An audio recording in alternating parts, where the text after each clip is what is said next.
Hi, everybody. Welcome to my channel. I'm Creative Katie Karen Burchill.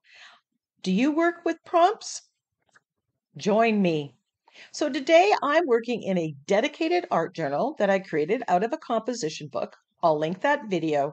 The book is called Playing with Prompts. And my plan is to use prompts and only create from prompts in this journal. And I'm going to be using one of my newly released digital downloads at Ninny's Napkins 100 pickup prompts. You can go and check it out and get your own set of prompts. So the prompt that I'm working with is grid.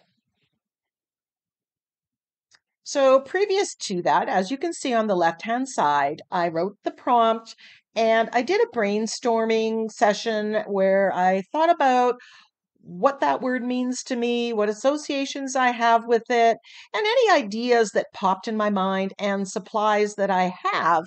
And that's all on that left-hand side. I'm giving the page a good coat of gesso to prepare the page. And if you know that I had surgery on my hand, so I need to wear a latex glove to keep all the mediums from getting in there. So with the prompt grid, I thought of doing a grid journal, and I've done those in the past. Now, normally people, they just trace the Post-it notes, but those are a little bit big for the size of my book. So instead of 3 by 3, I'm going 2 3/4 by 2 3/4. And I made some templates out of either mixed media paper or tag paper. I'm marking the halfway point in the book, and then I'm just eyeballing the placement of the center square. And then I'll place the other ones underneath. So there will be 6 squares or grids to this grid journal page. I'm just tracing this with a pencil. And I'm not too worried if it's not exactly perfect. This is my experimental journal where I'm putting the prompts. It's just strictly playtime. I'm not going to get overly concerned about being so very precise. And there we have 6 grids or squares. So I'm looking back at this and I'm pulling some of the supplies that I talked about. And one of them is this screen view stencil from the Crafter's Workshop. I grabbed the modeling paste and I'm putting it through the stencil on each of the squares. And I'm trying to make it different on each square. So while I'm doing something similar on each one, I do want some variations. Another goal that I have for this prompt journal or an accidental art journal is to use supplies that I'm not necessarily using, or to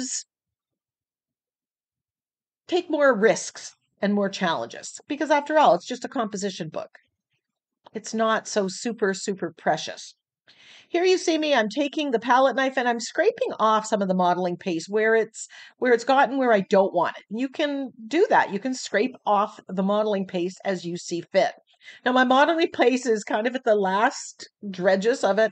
It's a little thick. It's far from perfect, but you know what? I'm going to make it work.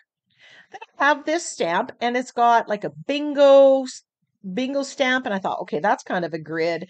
Then it has like a ledger stamp as well, and I thought that would make some interesting marks underneath.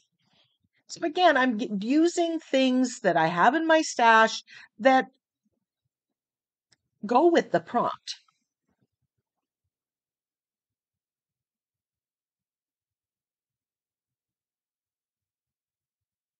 Do you do prompt challenges? Do you like working from prompts? Let me know in the comment section below. As I said, my 100 pick-a prompts cards and a video user guide and written user guide are available at NINNYSNAPKINS.com. They're digital downloads, so you can print them off as many times as you want. And the user guide is full of ideas of ways to make prompts work for you. So here I grabbed my distressed crayons, and this is one of those use it or lose it type things that I have in my stash. I don't use these often, and I think one of the reasons is because I typically create on 7 by 10 or 9 by 12 pages, and it just doesn't seem to work on that. But for these grids and smaller pages, this is a supply that I can use, and I do love them. So for each grid or each square here, I'm going to use a different two of my distressed crayons. And I'm just blending them right on the page. Now I gessoed that page, and that makes it easier to blend the crayons.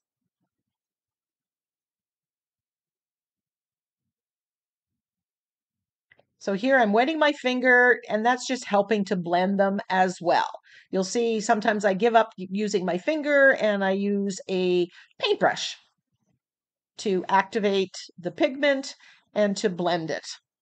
Here I was mindful that the green and the orange, if they cross, they weren't exactly making a pleasant color. So I didn't want to do too much blending. But you can see how the pigment gets inside where the modeling paste is and otherwise. I do show the colors later on, kind of recap that I put in each square. Now I only have about 12 of the distress crayons. Now, one of the things about distress crayons that I like, they are water activated, so you get that watercolory, blendy look. But even though they're water activated, once they're dry, you have to actually move them in order to reactivate them. So just adding water on top doesn't instantly reactivate them, so they don't automatically smear. So it's a little more forgiving than some water activated mediums. Because again, if you watch my channel, you know I like working with permanent stuff, so I don't have to worry about that.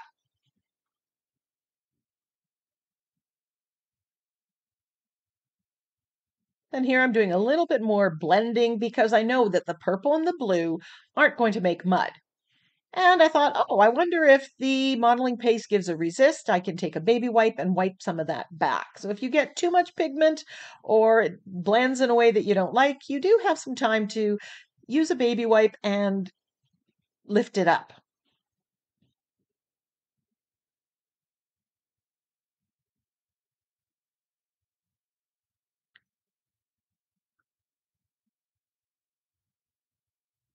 So this is the first time that I'm creating after my hand surgery. It's been 2 weeks. Oh, that was so hard to not be creating because I love creating. So even though it was a little awkward and my hand was definitely sore afterwards, it just felt so good to get in there. I love how these colors blend in that square with the yellow and the red. I'm liking the yellow, so I said, I'm going to put that there. Now, which color can I mix this with? And with the crayons, you just rub them on and then activate with water, either with a finger, with a brush, a baby wipe. Decide to add a little more blue here, so I grab a different blue. That square actually ended up with 3 of the distress crayons. I apologize that this is off camera. You'll see this square, but I'm using kind of a mahogany color here and blue, which I love. Love how it turned out. There you go. But you can see how it catches in the modeling paste.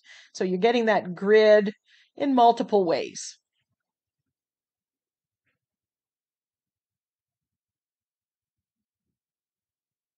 Just beefing up the color, you can just add, if it's not as pigmented as you want, just add another layer. Do you have distressed crayons in your stash that should be brought out and be used?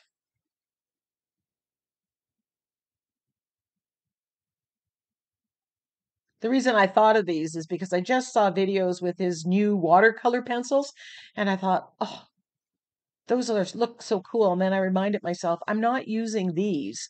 So I'm not sure. Do you have the watercolor pencils? What do you use them on your art journal pages? How do you find them? So there we have the 6 squares, each a different color scheme. Which one's your favorite? So starting at the top with the green and orange, that's number 1. Number 2 next to it, then 3 at the top, 4, the one that I'm working on right now, 5 in the middle, the blue and yellow, and 6. So here are the colors that are in each one. In this one, it's aged mahogany and brushed corduroy.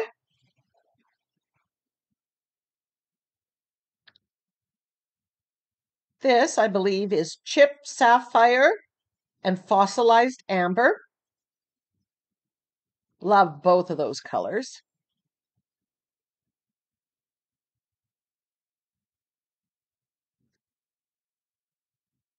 The one on the end, oh, I'm just going to add some deepening color here before we move along.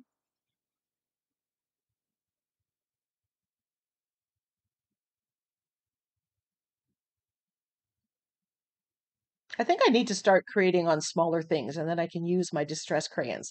So this is chipped sapphire and barn door.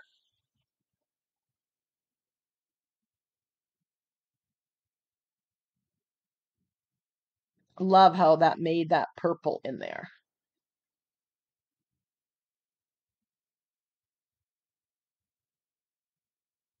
Above, we have barn door and the fossilized amber.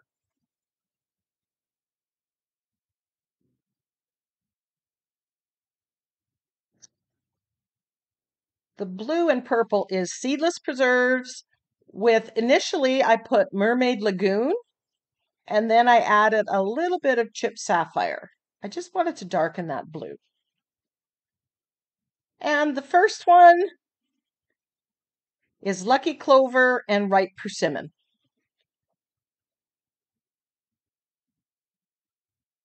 And quite honestly, with 12 distress crayons, I'm quite happy with the color combinations that I have. It's enough. I don't need all 72 colors.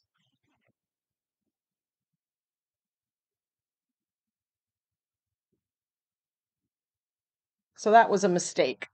And so I'm taking it off. I'm with a wet baby wipe. You can just rub it back and then reapply.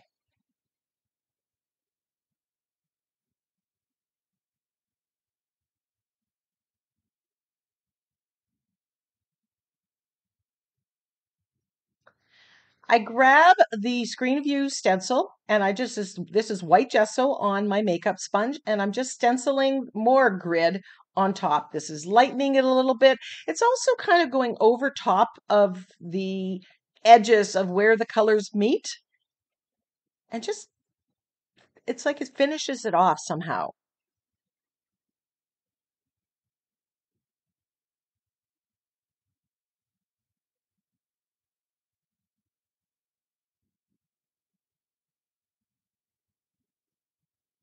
So doing grid journaling and playing with your different color schemes is a great way to use the grid journaling. I use this postal stamp from Bo Bunny. It's an old one. This wave, I just wanted to add some black markings and I'm putting black acrylic paint on with a makeup sponge and just stamping in a couple places on each one. It's not exactly grid, but I wanted some small scale um, pattern there. And I didn't want to use a script.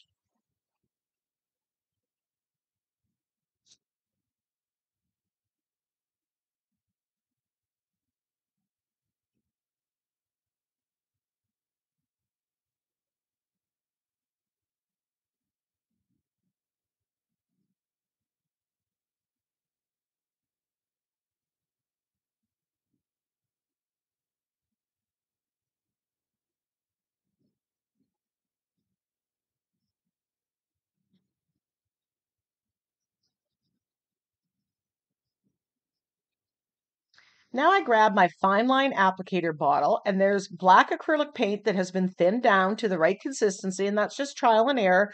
And then I'm just squeezing it and outlining the squares. Now, I'm deliberately not shading with my angle brush and water because the Distress Crayon is water activated. And adding water to it may smear, it may lighten, may distort what I have, and I don't want to do that. So I'm mindfully doing something different to avoid that possibility. When you are working with water activated mediums, you can totally do it in art journal page. You just have to be mindful of the fact that what are you doing on subsequent layers so that you don't end up smearing.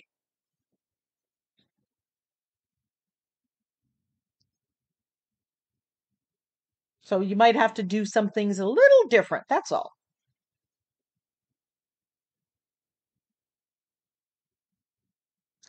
Grab some black paint that I have in my splatter container. It's kind of thickened, so I added water, and then I'm just splattering with black paint.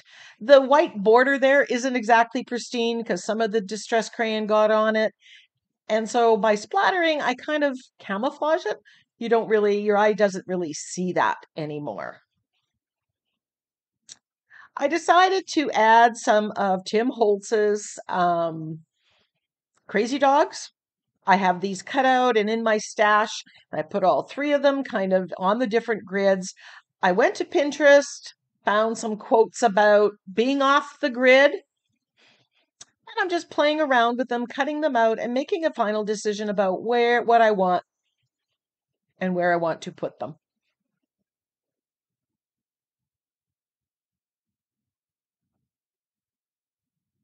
I decided to use three of them, and then I'm just gluing them down. Now, again, because it's Distress Crayon and it's water activated, I'm being very mindful of that, and I'm trying really hard to just put the gel medium on the back of the sentiments and on the back of the dogs and pressing it down and not rubbing where there's paint. I got a little bit of smearing on the dogs,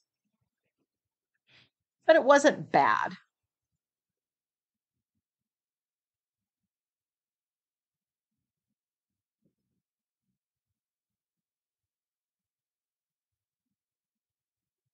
I could have put one of my Julie Nutting dolls on there and just said, and then had going off the grid.